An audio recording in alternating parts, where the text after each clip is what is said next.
Pada kesempatan kali ini, izinkan aku menceritakan sebuah kisah nyata tentang seorang pemuda labil masih berusia kelas 3 SMA. Telah mendapat pelajaran hidup yang mendalam dari seorang tante sahabat ibunya yang hingga kini masih sesekali menugaskannya ketika di rumah sepi dan sunyi. Namun harus kukatakan, hidup tak selalu seindah kisah yang terlukis di sini. Janganlah kamu menirunya, karena cerita ini hanyalah seutas hiburan belaka dan sebuah pelajaran untuk kita. Semoga peristiwa semacam ini tak pernah menghampiri kehidupan kita kelak. Kisah ini bermula kala aku masih duduk di bangku kelas 3. SMA usia yang entah bagaimana tiba-tiba mencapai 14 tahun. Entah mengapa, waktu seakan berlari begitu cepat sehingga pada usia sebegitu, hasrat untuk merasakan segala kenikmatan dunia sudah mulai menggoda, mungkin dipicu oleh pesona sang tante. Tante Irma, sosok yang memesona dengan kecantikan nan anggun, tubuh langsing dan awet muda, mampu membuat hatiku berdebar kencang. Lah menetap tak jauh dari rumahku hanya, terpisah 5 rumah dan meskipun bukan sebangsa, kehadirannya sudah menjelma seakan menjadi bagian dari keluarga kami.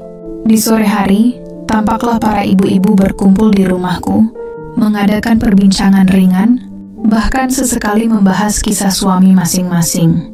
Tante Irma dengan pesona yang tiada tara, sering muncul mengenakan busana terbuka atau kadang celana pendek yang tanpa sengaja menampakkan lekuk tubuhnya yang anggun. Aku, yang masih terbuai masa remajaku, selalu terpana ketika melihatnya. Di ruang TV yang biasanya dipenuhi obrolan, aku pun pura-pura menonton, padahal mataku terus terpaku pada pesona geraknya yang memikat. Entah bagaimana, bayangannya seolah menghantui mimpiku di malam hari saat tawa riangnya mengisi ruang keheningan.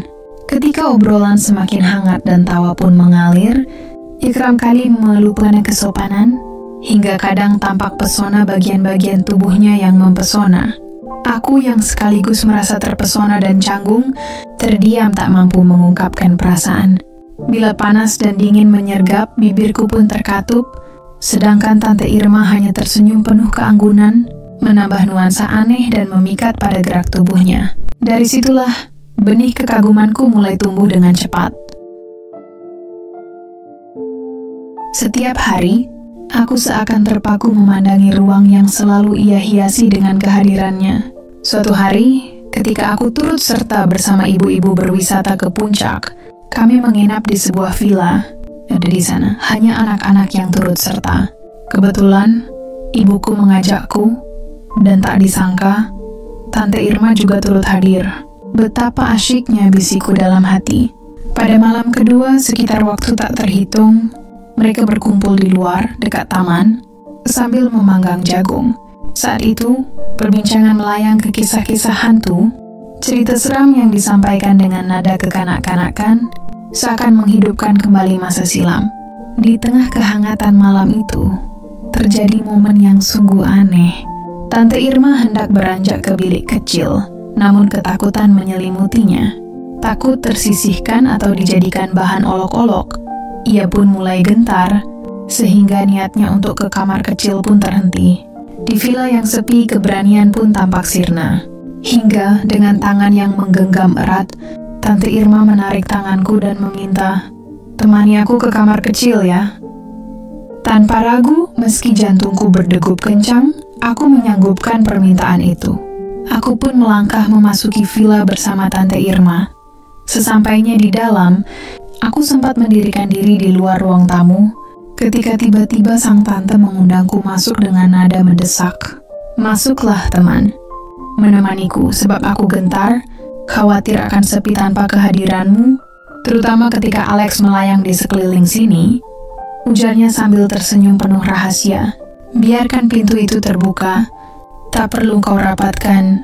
Tante takut, engkau tahu," lanjutnya sambil berjongkok dengan sikap yang agak aneh, seolah-olah tak ingin menimbulkan desas-desus di antara para ibu-ibu lain. Nanti mereka bertanya-tanya, apa maksud kita di sini? Aku menjawab dengan singkat, "Iya, Tante." Dan seketika itu pula kami bergegas, menyatu kembali dengan kerumunan para ibu-ibu yang telah berkumpul. Esoknya, entah bagaimana, Aku berusaha menghapus bayang-bayang malam sebelumnya, namun hatiku masih terus mendidih, seakan terombang-ambing antara panas dan dingin. Sementara itu, hari itu, seluruh rombongan berkelana sejak fajar hingga senja dalam suasana rekreasi.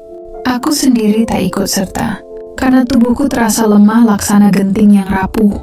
"Mengapa engkau tak turut, Lex?" tanya ibuku. "Tak enak badan, Mak," jawabku lirih. "Namun bolehkah engkau bawakan sepotong kue mochi untukku?" Ibuku pun menanggapi dengan nada pengertian, "Istirahatlah, jangan terlalu banyak berekspresi. Oh, dan jangan lupa, tolong jagakan si Alex. Apabila ada keinginan untuk membeli sesuatu, biar aku yang urus." Tante Irma dengan nada lembut menyetujui, "Iya deh, aku jagakan si Alex. Tapi belikanlah aku pula segenggam tels beserta sayuran, karena besok hendak ku pergunakan untuk pulang." Setelah itu, seakan seluruh rombongan menghilang, hanya tersisa aku dan Tante Irma di dalam villa yang sunyi. Anehnya, Tante Irma memperlihatkan sisi lembutnya yang tak terduga, sehingga tak lama kemudian aku pun disuguhi bubur untuk sarapan. Jam menunjukkan pagi menjelang. Ketika itu, sang tante bertanya penuh keprihatinan, "Kau merasa sakit, Lex? Kok lemas bagai embun yang hampir sirna?" Sambil menyuapku bubur ayam buatannya. Ia bertanya dengan nada yang aneh, seolah ingin memastikan setiap inci kesehatanku. "Aku tak tahu, Tante, kepalaku pun terasa pusing. Bagai disapu angin panas dingin yang bermain bersama," jawabku. Tante Irma pun menepuk-nepuk punggungku dengan penuh kasih.